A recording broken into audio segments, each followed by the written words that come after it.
Hello, everyone. Today, we are going to discuss Semester 7, the future of mechanical engineering, focusing on automobile engineering. Dayani, this subject is the backbone of the future of mechanical engineering and helps students connect theory with real world. नमस्कार। पता है, सड़क पर दौड़ती हर गाड़ी हर पल एक अदृश्य लड़ाई लड़ रही होती है। आज हम उसी ताकत की कहानी जानेंगे जो उसे आगे बढ़ने के लिए चाहिए। सोचिए, सीधी सपाट सड़क पर चलने में क्या मुश्किल होगी। लगता तो यही है कि बिल्कुल आसान होगा, है ना? पर असल में हर गाड़ी कुछ कह सकते हैं अनदेखे दुश्मनों से लड़ रही होती है।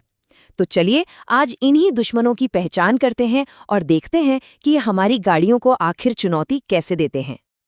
तो ये रहा हमारा आज का सफर। सबसे पहले गाड़ी की इस अदृश्य लड़ाई को समझेंगे, फिर उसके 3 बड़े दुश्मनों को पहचानेंगे और हाँ, ये भी देखेंगे कि इंजन जीतता कैसे है।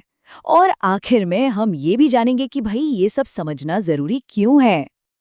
तो चलिए सीधे इस लड़ाई के मैदान में उतरते हैं। हमारा पहला पड़ाव है गाड़ी की अदृश्य लड़ाई। ये समझिए कि ऑटोमोबाइल परफॉर्मेंस की ये नींव है। तो होता ये है कि जब भी कोई गाड़ी चलती है ना, तो उसे हवा से, सड़क से और यहाँ तक कि ग्रेविटी से भी लड़ना पड़ता है। इन सभी विरोधी ताकतों को एक साथ हम कहते हैं रेजिस्टेंस या प्रतिरोध।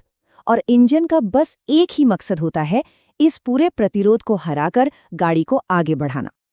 तो अब बात करते हैं उन 3 बड़े दुश्मनों की, उन 3 प्रतिरोधों की जिनका सामना हर गाड़ी को करना ही पड़ता है। और यही तय करते हैं कि एक इंजन को असल में कितनी शक्ति पैदा करनी होगी। ये हैं वो 3 दुश्मन: रोलिंग रेजिस्टेंस, एयर रेजिस्टेंस और ग्रेडियंट रेजिस्टेंस। चलिए अब एक एक करके इन तीनों को जरा करीब से समझते हैं। तो सबसे पहले है रोलिंग रेजिस्टेंस। देखिए, जब गाड़ी चलती है तो उसका पूरा वजन टायरों को नीचे की तरफ दबाता है ना? इससे टायर थोड़े कह सकते हैं पिचक जाते हैं। अब जब टायर घूमता है तो उसे वापस अपने असली आकार में आने के लिए जोर लगाना पड़ता है। बस ऊर्जा का यही जो नुकसान है, वही रोलिंग रेजिस्टेंस कहलाता है। इसे ऐसे समझिए जैसे किसी साइकिल में हवा कम हो तो उसे चलाने में कितनी ज्यादा ताकत लगती है। लगता है ना जैसे सड़क टायर को पीछे खींच रही हो। बस गाड़ियों के साथ भी बिल्कुल यही होता है। तो टायर के मुड़ने या दबने से जो प्रतिरोध पैदा होता है, उसे क्या कहते हैं? सही कहा, रोलिंग रेजिस्टेंस। हमारा दूसरा दुश्मन है एयर रेजिस्टेंस। अब ये तो साफ है, जब गाड़ी तेज चलती है तो उसे हवा को चीरकर आगे बढ़ना पड़ता है। पर मजेदार बात यह है कि इसका रिश्ता रफ्तार से सीधा नहीं है। अगर गाड़ी की रफ्तार 2 गुनी कर दी जाए तो एयर रेजिस्टेंस 4 गुना बढ़ जाता है। जी हाँ, 4 गुना। यही वजह है कि तेज रफ्तार पर यह सबसे बड़ा दुश्मन बन जाता है।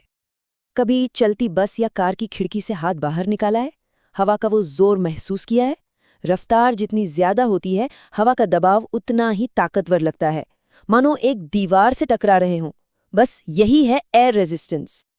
तो बताइए, कौन सा प्रतिरोध गाड़ी की रफ्तार बढ़ने पर सबसे ज्यादा बढ़ता है? बिल्कुल सही, एयर रेजिस्टेंस। और अब आते हैं तीसरे और अक्सर सबसे मुश्किल दुश्मन पर, ग्रेडियंट रेजिस्टेंस। ये तब सामने आता है जब गाड़ी किसी चढ़ाई या फ्लाईओवर पर चढ़ रही होती है। यहाँ पर सीधी सीधी ग्रेविटी, गुरुत्वाकर्षण गाड़ी को नीचे की ओर खींचता है और इंजन को इस खिंचाव के खिलाफ काम करना पड़ता है। ये बिल्कुल वैसा ही है जैसे किसी ऊंचे फ्लाईओवर या पहाड़ी पर साइकिल चढ़ाना। कितनी ज्यादा ताकत लगती है ना? चढ़ाई जितनी ज्यादा होगी और गाड़ी का वजन जितना ज्यादा होगा, उतनी ही ज्यादा ताकत लगेगी। सिंपल। तो सोचिए, गाड़ी के वजन और सड़क के ढलान के कारण कौन सा प्रतिरोध पैदा होता है? एकदम सही, ग्रेडियंट रेजिस्टेंस। अच्छा, दुश्मनों की तो बहुत बात हो गई। अब मिलते हैं हमारे हीरो से, वो ताकत जो इन सबको हराती है। चलिए देखते हैं इंजन का विजय बल, जिसे कहते हैं ट्रैक्टिव एफर्ट। तो इस हीरो का नाम है ट्रैक्टिव एफर्ट। ये वो कुल बल है जो इंजन पैदा करके पहियों तक पहुंचाता है और इसी बल से गाड़ी आगे बढ़ती है। गाड़ी को आगे बढ़ाने के लिए इस ट्रैक्टिव एफर्ट को सारे प्रतिरोधों के जोड़ का सामना करना पड़ता है। तो जीत का फॉर्मूला बहुत सीधा सा है। विजयी बल यानी ट्रैक्टिव एफर्ट बराबर होता है हवा का प्रतिरोध प्लस जमीन का प्रतिरोध प्लस चढ़ाई का प्रतिरोध। F = RA + RR + RG। यही वो समीकरण है जो हर गाड़ी की परफॉर्मेंस तय करता है। जरा इस तुलना को देखिए। ये साफ दिखाता है कि जब गाड़ी एक समतल, फ्लैट सड़क पर है तो उसे सिर्फ रोलिंग और एयर रेजिस्टेंस से लड़ना है। लेकिन जैसे ही चढ़ाई शुरू होती है, ग्रेडियंट रेजिस्टेंस भी इस लड़ाई में कूद पड़ता है और इंजन पर पड़ने वाला लोड अचानक से काफी बढ़ जाता है। अब इन तीनों दुश्मनों को हमेशा याद रखने के लिए एक बहुत ही आसान सा फॉर्मूला है। हम इसे कहेंगे जीत का RAG फॉर्मूला। बहुत सिंपल है। R यानी रोलिंग रेजिस्टेंस, A यानी एयर रेजिस्टेंस और G यानी ग्रेडियंट रेजिस्टेंस।